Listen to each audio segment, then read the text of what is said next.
ఏకాదశి రోజు ఎందుకు అన్నం తినకూడదు? అన్నము పోయి పరబ్రహ్మని అడిగిందిట. ప్రతిరోజు నన్ను తింటారు, నాకు రెస్ట్ లేదా స్వామి అని అడిగిందిట. మీకు ఏకాదశి విశ్రాంతి అన్నాడు భగవంతుడు. ఎవరు వింటారు స్వామి అన్నాడు. ఎవరు వింటారు? ఏకాదశి మాకు విశ్రాంతిని ఎవరికి తెలుస్తుంది? మేము ఎవరి దగ్గర నోరు మొత్తుకోవాలి?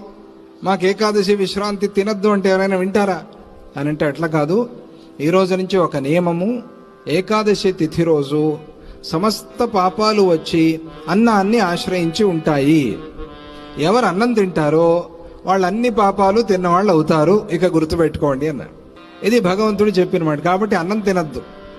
ఫలము క్షీరము మంచిది, దాంతో ఉండటానికి అవ్వట్లేదు అంటే ఎంతో కొంత పలహారంతో నడిపించండి. ఇంట్లో కూడా అన్నం వండకూడదు, ఏకాదశి రోజు అన్నం వండకూడదు.